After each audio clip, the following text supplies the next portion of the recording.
Top story. Condolences and tributes are pouring in for former First Lady Barbara Bush. The wife of the nation's 41st president and the mother of the 43rd president passed away Tuesday night at her Houston home. She was 92. Members of the public can pay their respects on Friday. Her invitation-only funeral is on Saturday, both at St. Martin's Church in Houston.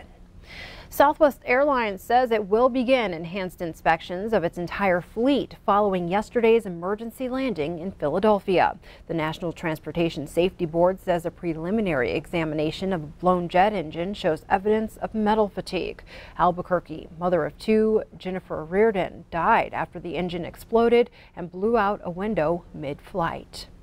And investigators from the International Chemical Weapons Watchdog are expected to visit the site of a suspected chemical weapons attack in Syria today. Investigators were in the capital city of Damascus yesterday, listening to statements from witnesses. Russia says its military inspectors in the town that was attacked found chemical weapons stockpiles belonging to rebel forces. Continuing our coverage, after 2 months of deliberation, the Park County, Wyoming School Board has agreed to arm its teachers. In a 4-2 vote last night, the majority felt guns would make the schools safer for children. Students, parents, and community members packed the tiny meeting room, expressing both concern and support for the motion in its third and final reading. One trustee said this does not guarantee a gun for every teacher. Teachers must have a concealed carry permit and pass a series of internal background checks. The Eastern Montana Catholic Diocese faces a new controversy after a Great Falls priest made comments condemning the Billings Catholic school system. The young, outspoken priest who attended Billings Catholic schools posted statements online criticizing the system for allowing what he calls a prominent homosexual couple to chair its largest fundraiser. Father Ryan Erlenbush posted this quote, "You know, a Catholic school has lost its way when a prominent homosexual couple is advertised as the chairs for the annual fundraiser. Why would any Catholic attend or donate to Mayfair 2018? What does a Catholic school have to do before people say enough and take their kids and their money elsewhere?" Mayfair is the Billings Catholic School's largest fundraiser. The foundation is backing the event's 6 chair members and hopes Mayfair will raise more than $500,000 for the students. Since the priest's post went viral, a number of donations have come in. All the money goes to the Billings Catholic Schools. We've got a tremendous amount of support for our chairs, for Mayfair, for our schools. We are truly blessed. We've been able to accomplish a lot. We've got a brand new school and we've got donors who they trust what we're doing. Hayter says the Billings Catholic schools are inclusive and are committed to providing a Catholic education to anyone. After numerous attempts, we have not heard back from the Roman Catholic Diocese of Great Falls, Billings. On to court news. 2 men wrongly convicted of a 1994 murder and robbery are now free and out of prison. Freddie Lawrence walked out of the Montana State Prison Tuesday afternoon. At his side, 2 attorneys with the Montana Innocence Project to help secure his release by proving there was no DNA at the scene matching Lawrence or his co-defendant, Paul Jenkins. Lawrence and Jenkins have been in prison for more than 2 decades for the murder of Donna Marr and the robbery of the Jackson Creek Saloon south of Helena. Family members plan to pick up Jenkins from the state infirmary late Tuesday. A re-examination of DNA linked David Nelson to the murder. Nelson is a known criminal with a history of violent kidnappings and robberies and is currently serving time for a double homicide in Deer Lodge.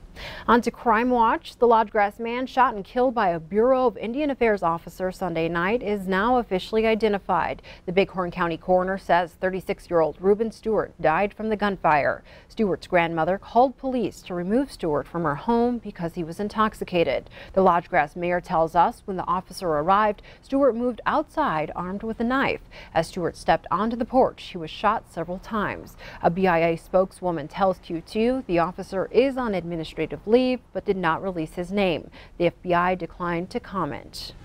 From the campus, as the University of Montana deals with declining enrollment and a $10 million budget deficit, the school's new president proposed a series of program cuts and staff reductions. The plan includes cutting as many as 50 full-time faculty positions over the next 3 years.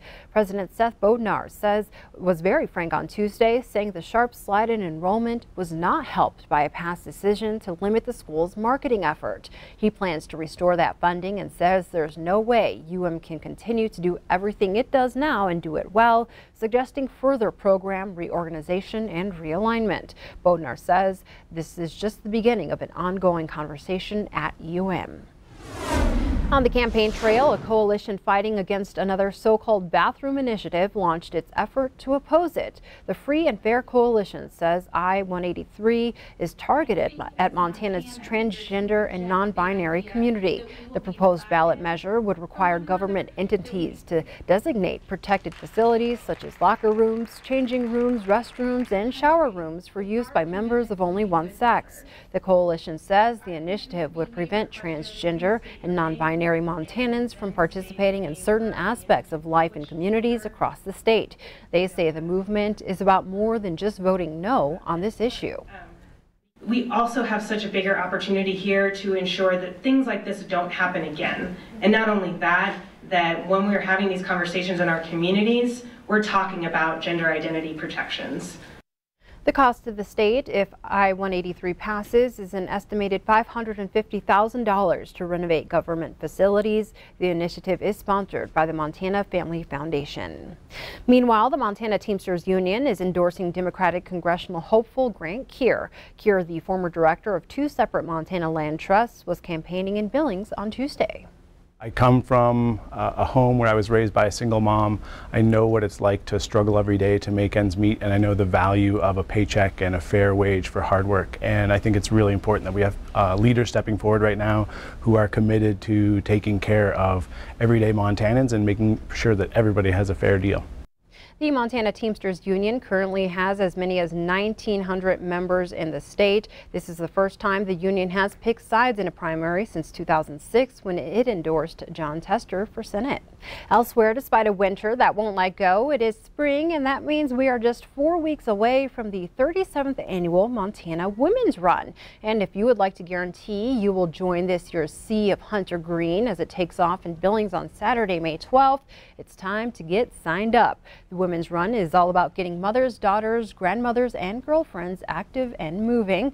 It's all about the small steps to make big life changes. You can walk, run, or wheelchair the 2 or 5 mile course. The deadline to guarantee a Women's Run t-shirt is next Wednesday, April 25th at 11:59 p.m. So make it a family, friends, or colleague outing and head to womensrun.org and get signed up today. And by the way, this year Q2 will not only be cheering you along as you pass KTVQ at 32nd and 3rd Avenue North, we will also be part of the celebration at the finish line, so we will see you there.